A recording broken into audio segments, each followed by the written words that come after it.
Hello, everybody, and welcome to another episode of BBC News on BBC Radio. I'm your host, Mac Mickelson, here with episode 9. I am joined by Member of Parliament and newly elected leader of Labour, Richard Stewart. Hi, Mac. It's nice to be here. Thank you for having me once again. Of course. Well, it has been a busy week in the region, and busy couple of weeks, really. We, just needed some stories to pile up like we've had this week and last week, so we'll jump right in. First off, we'll talk about Labour, since the Okay, leader and the chairman are both sitting here. for Obviously, sure. Christoph went down. Christoph's premiership went down in a ball of flames, as did our majority, which has been Yeah. significantly reduced to just you in Parliament. So, obviously, I know what was going on, right? But I want to know what, I guess, your point of view was on both Parliament's reaction to Christoph's inactivity, as well as your point of view on how we handled that internally. Well, it was unfortunate that it ended such way. Like, I feel like there was so much potential, both in Aaron's administration and in Christoph's administration, that was just wasted due to various circumstances. And I hope that Christoph is doing well. It's I know that okay. he's okay, but I really am proud of how Labor pulled through it and how we were the first ones to lead the charge for holding our own accountable. Yeah, for Because sure. what kind of party is it that just is sycophant and allows their leadership to sit there and wither? Like the political mood would just allow Aki to continue on as deputy minister and just make excuses for Christoph. Oh, for But sure. the party deserves better, and the region deserves better. And so I was really proud that we were able to lead that charge, even though under the worst circumstances possible. And then to go on to the election, we knew it was going to be hard. We knew it was going to be difficult, especially with one of our key members out for in real life reasons. Good Mayhem. stuff, by the way. All good stuff, I believe. Yeah, good stuff. And Advancements in we always life. wish them well. Yeah, that's life, and a game comes second to But I think in getting our your internal degrees. discussions, we did admit that this is Christoph's actions. It's gonna hurt. Oh yeah, and it would be politically and it would be politically Negligent. negligent for us to assume that we're going to come back with a strong performance after that. Like, our leader of the party became inactive and got removed as prime minister. Like, That's super that's drastic. not that's super drastic. And I've but we weathered the storm. We weathered the storm. We have you in cabinet, me in Parliament. We got Gloriana Windsor, and The Treasury. yeah, she was sub cabinet member Treasury, Yes, worked for and we me. got Ulrich in cabinet. Right. So I feel like he's doing something in Windsor, but I'm not 100% on that. right, and No, so Sackle. I Okay. think we landed okay. We landed footing, like we weren't completely decimated. No, and to be honest, well, I guess we'll get into that later. So I guess first thing we'll discuss is the election itself. Obviously, Klaus Mickelson running unopposed, and that's because we didn't have a candidate. And well, I suspect Lucas is setting himself up Wasn't for. I suspect Lucas wasn't is Klaus setting. Mickelson wasn't Klaus running against some guy named Klaus? Right, yeah, shocker that he lost that election to himself. He's Oh man, he should right. be ashamed. So I think next election is bound to be more interesting. Lucas and George are both came back on the same day. It's very strange. Um, That's stuff. There, I would not. I would be shocked if they did. If Stag didn't try to make a move in the next electoral cycle.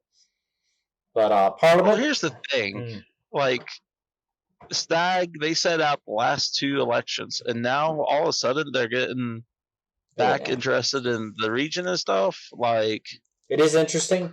it is For interesting. now, they're booting back up Everyday Productions, which is a good business. I've done business with them before myself. At least explored it. I don't know that we. I can't remember if we ever went through on it, but I've seen their work. They did do some great work for the UK awards for last year. That was excellent. So I do look forward to Everyday Productions ramping back up production. Yeah, I'm hoping for a return of Lucas Saves the World, but what they do politically is certainly going to be interesting. Yes. Like, I respect Lucas. I think the region deserves three great parties that can challenge each other to be better each time, each election, and etc. Right. But it's just really, I don't know. It don't sit well with me that for months now, Stag has not fielded candidates, or if they have fielded candidates, they lost, or they Badly. just not been active in the stranger galleries, and it don't sit right with me. Or in the region But at I all. welcome them to the debate stage. Yeah, I would definitely. If they do come back, it'll be welcome. Yeah, it'll be More welcome, more political and I look discourse forward is to always good. and I look forward to seeing what they can do. Um, it'd be interesting to see what positions they run for. Um, obviously, I've made a commitment that I'm not seeking re-election to Parliament again, and partly because I think there needs to be chances for new blood to develop their skills, and so Right. it will be interesting to see if maybe one of them ends up in Parliament. But Speaking of Parliament, right now, Parliament saw 7 candidates, the five that won, plus myself and Jacob Mickelson. So Klaus and Killian, and then Richard, Aaron, and Vipor all won. Not, I don't think it's a surprise that Jacob lost.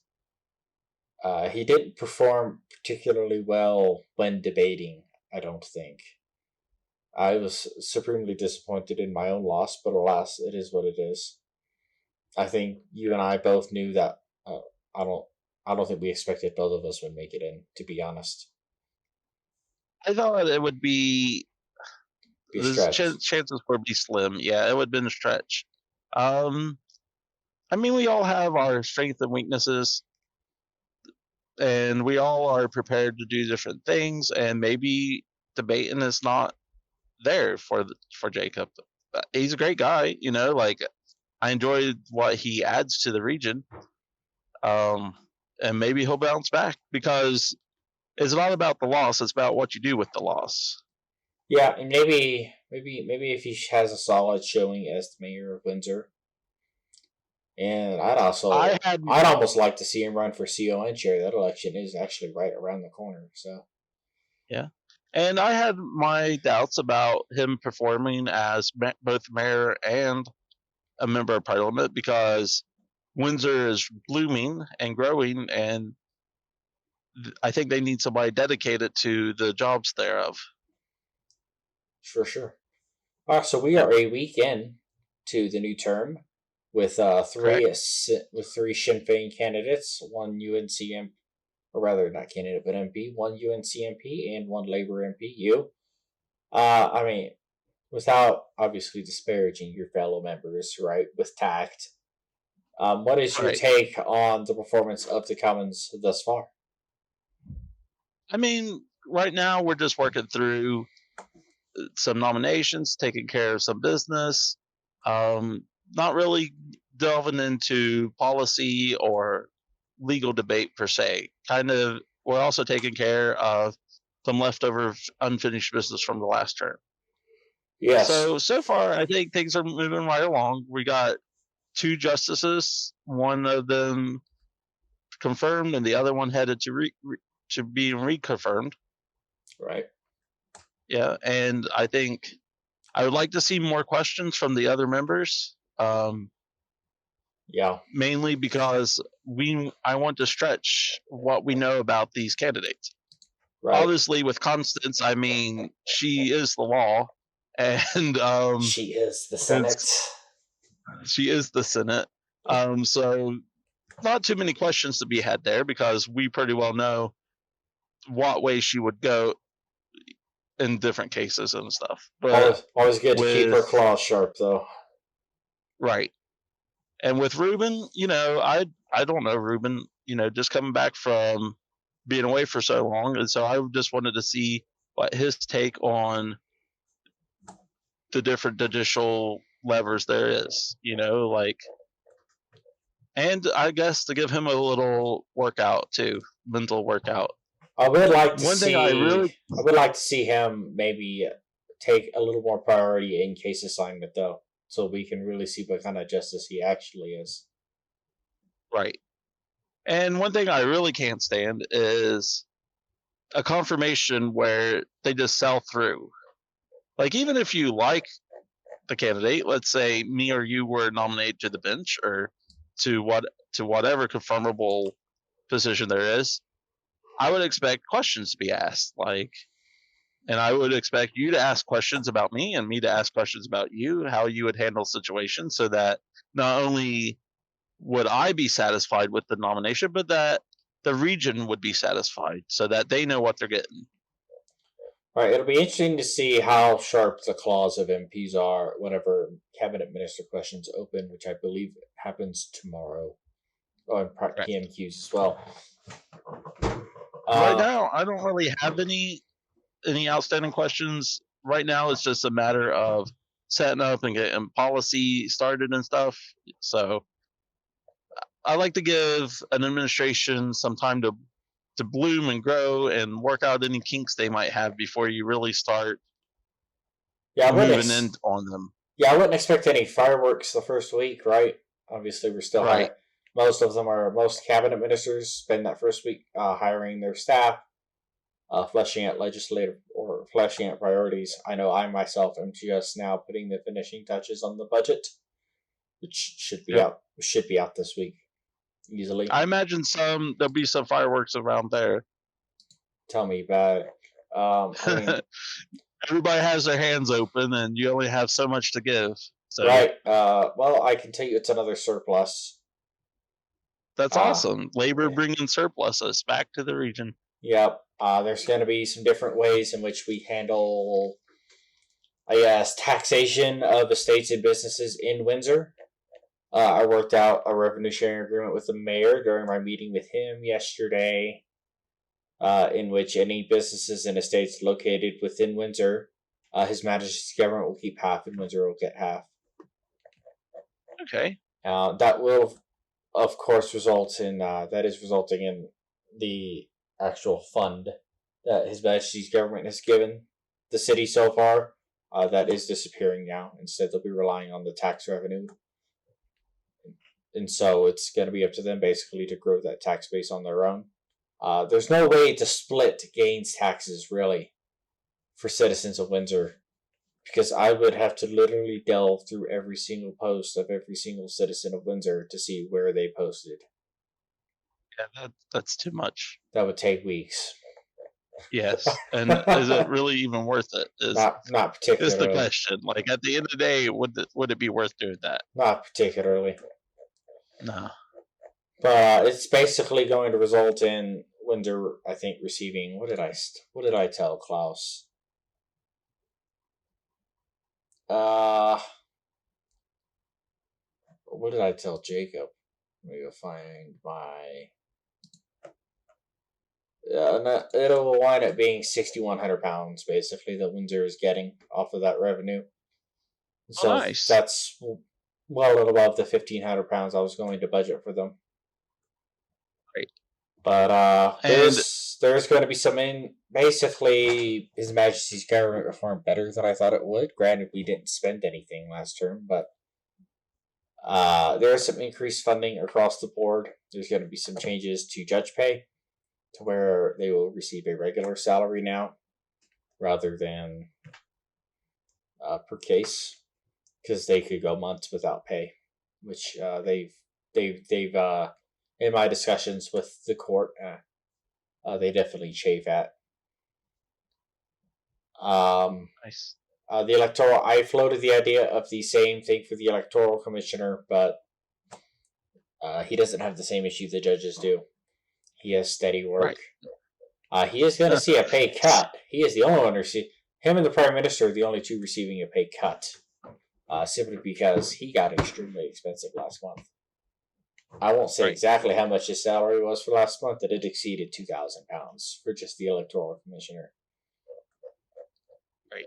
Which is a lot. And of those money. all sound like great things. Like, I like Windsor. I like seeing what they do. I wish we had that type of system when I played the game, and I would like this to look at ways to expand, not just Windsor, but maybe creating another local authority.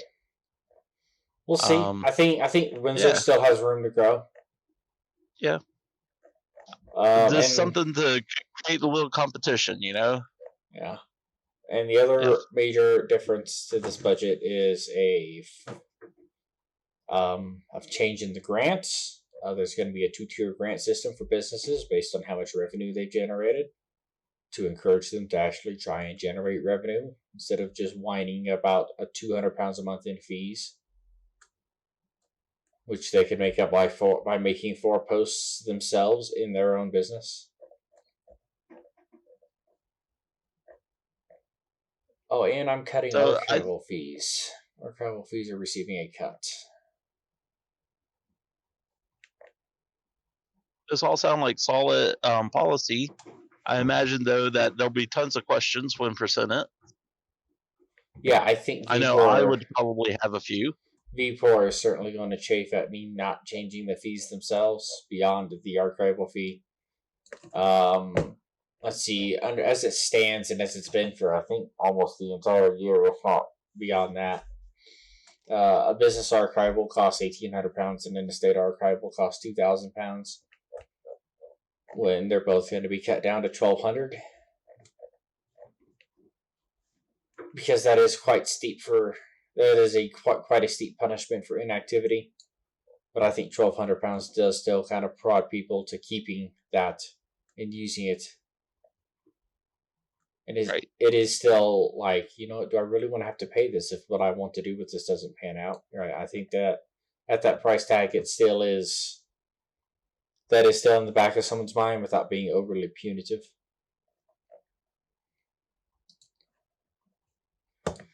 All right. So moving on to Klaus's cabinet, the new prime minister. Deputy prime minister is his lovely wife, Madeleine Mikkelsen. His home secretary is Ulrich Walheim. His foreign secretary is Owen Stewart. The chancellor is myself. And the secretary of culture, media, and sport is Killian Talleyrand. I can't say I expected Madeleine as deputy prime minister, but I don't know what I expected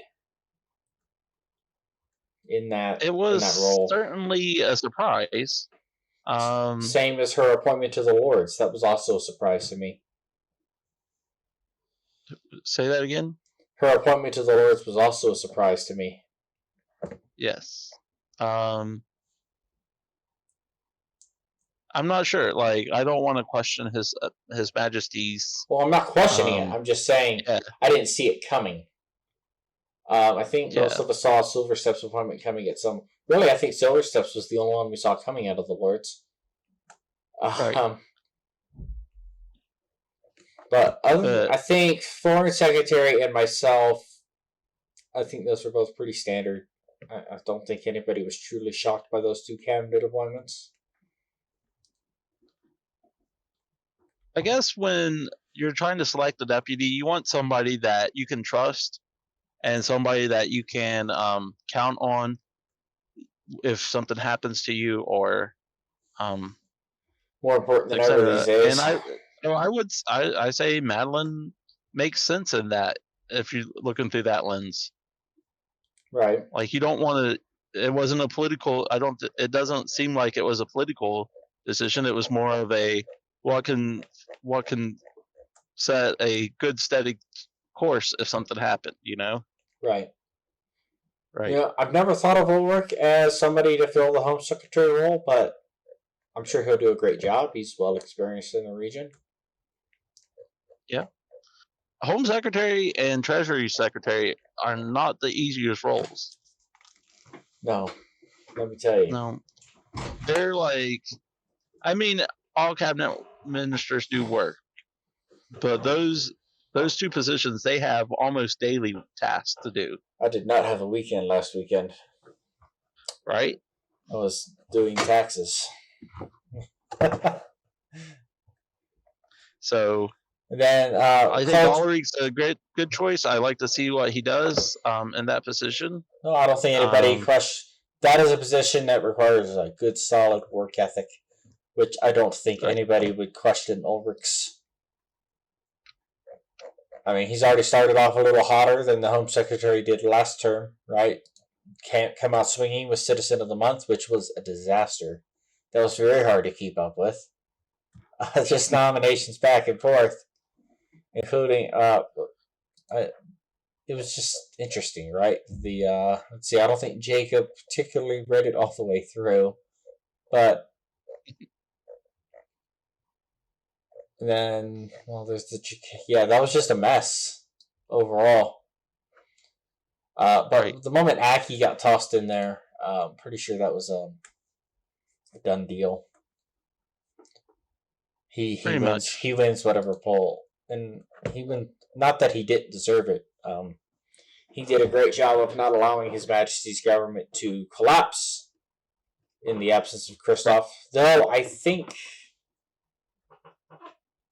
maybe with the cabinet Christoph had, I don't know how much of a threat that was. Right, he didn't have anybody new in the cabinet. Right. I think it was a pretty safe cabinet. I didn't think that it would collapse. If anything, under Christoph, it was stagnant and collapsing because there was no direction given. Right, there was no initiative. There was no central initiative from 10 Downing.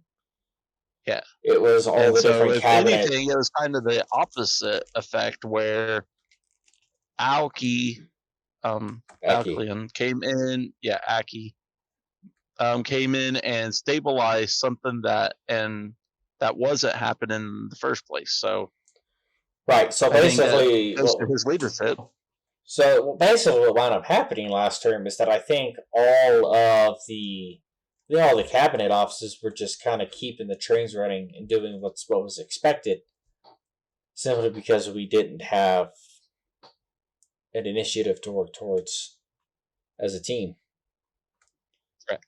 And that is not a problem I anticipate from Klaus. If he is anything, he is ambitious.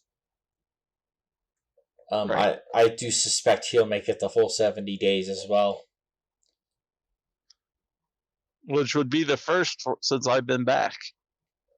I mean, I've been through a few I've been back since last December, and it's been a few, right?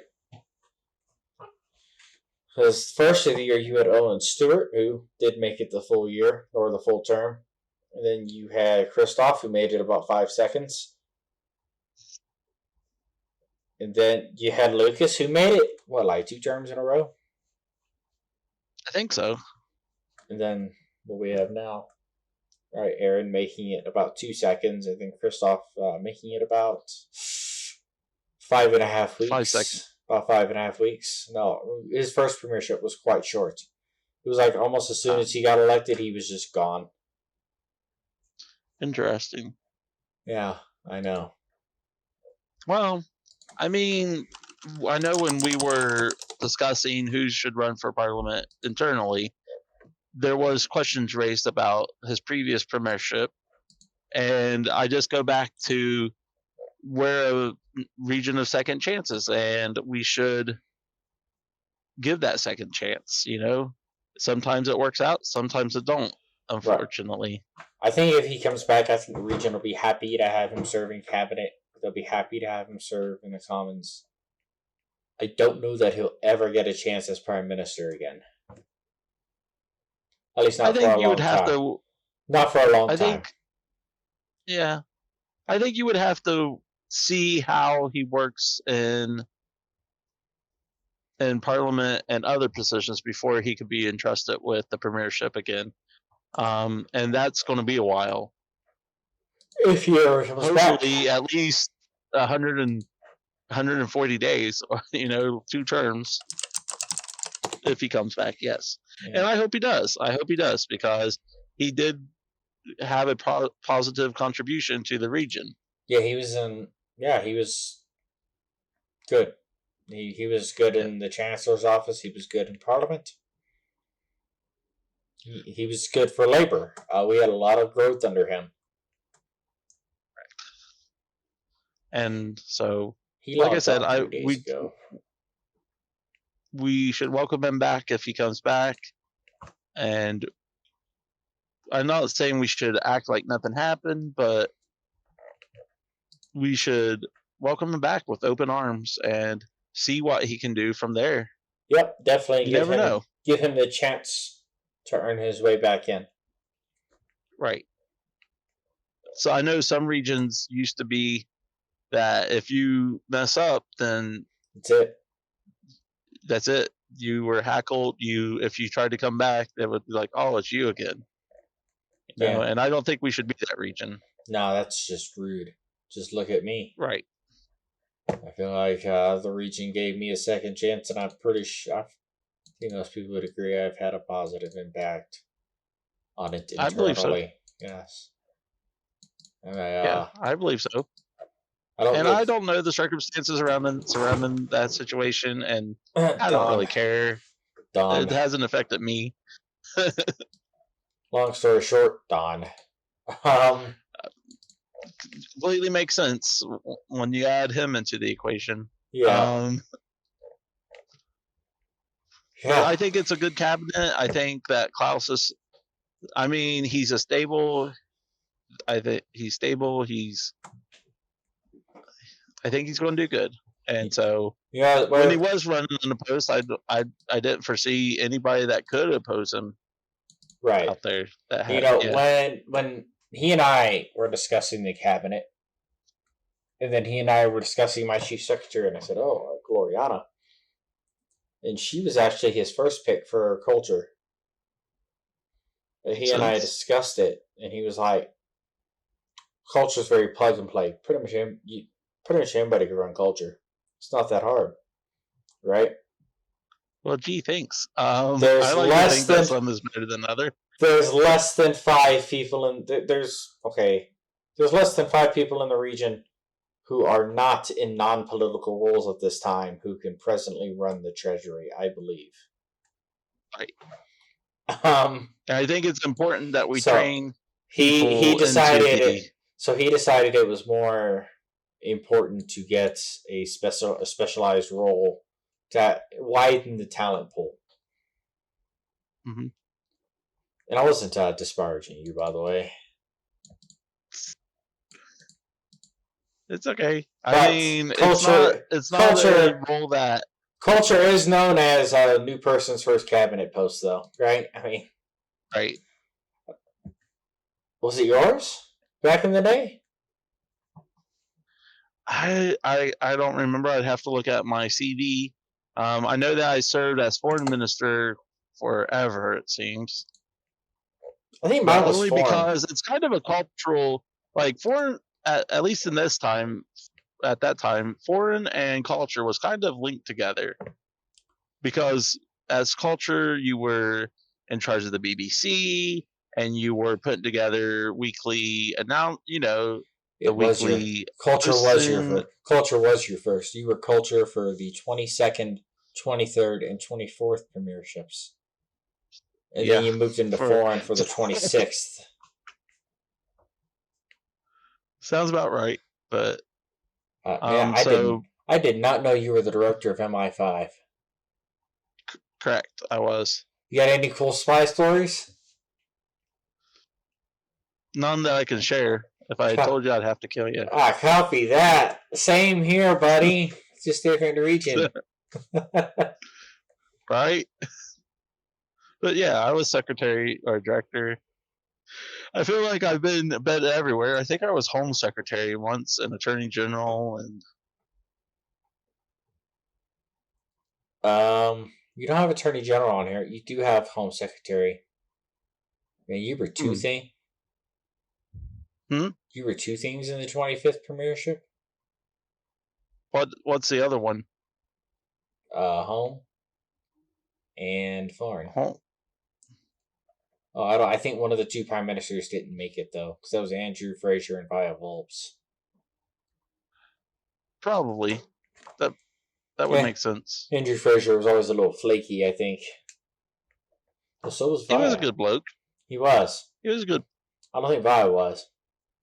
Yeah, Via was, and Andrew's a great guy. Take it as you will. Charles, I like Charles better, but Yeah, yeah. I feel yeah. like we had something named after him for a while. I could be wrong though.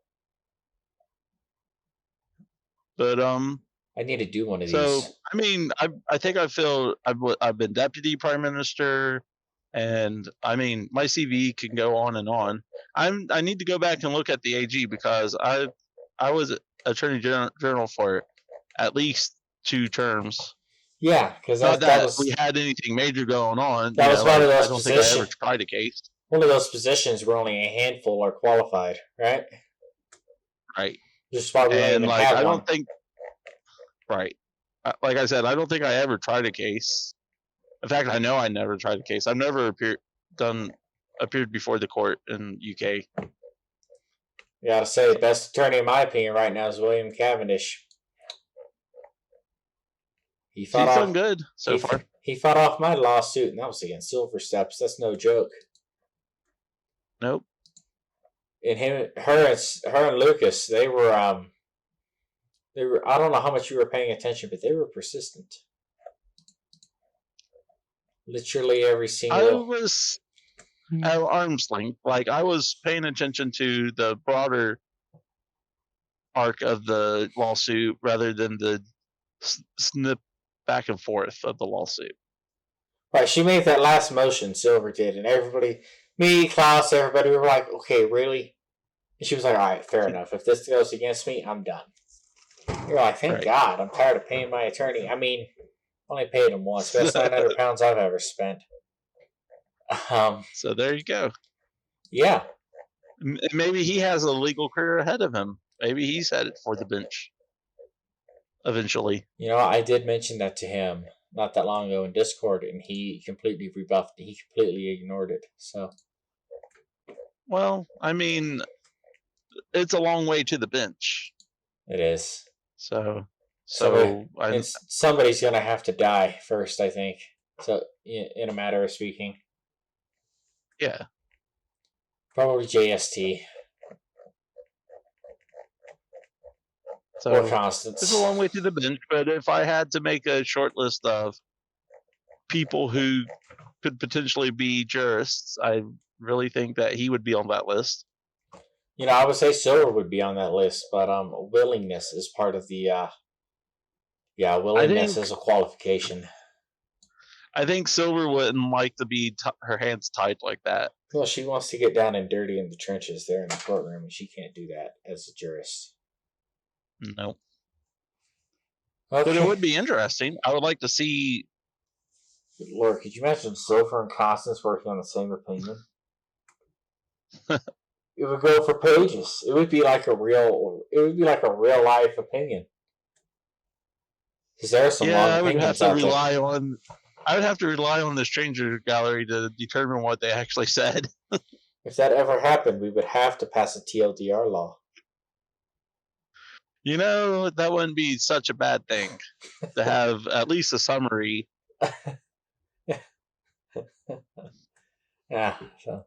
All right. Well, like section 1 of a decision should be a quick summary of we could case and how it was decided, and then you could get into the finite points of it. You know. Yeah, we could put it into the Judicial Act. Right. I mean, it's not just us joking about it. It's something that, as a newcomer coming in, they're intimidated by our legal system. What newcomer's going to sit there and read Pine Needle versus His Majesty's government in its entirety? I mean, Right. Right? Or Steps v. Sebastian.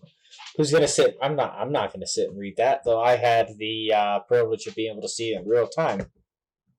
But right, the newcomer next month, who's going to read it? Nobody in that position, right? right, So, right. And so I think that's one thing that we should work on. And I think we made great steps with the welcome in brochure. I'm not so sure how much we're pushing that on newbies, newcomers, new citizens.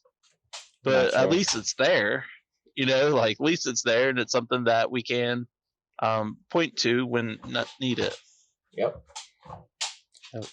So all right, I like that, and I like. I think this will knock this on the head here. We've been going 36 minutes, and we're out of stuff to talk about. Well, let's move on then. Huh? Let's move. What's next on the list? I'm pretty sure we're out of stuff to talk about at this point.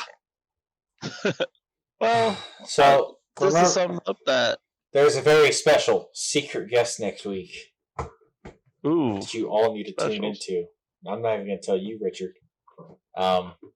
Interesting. But next week, this is episode 9. Next week is our 10th episode special. And it's crazy to think this has gone on for 10 episodes.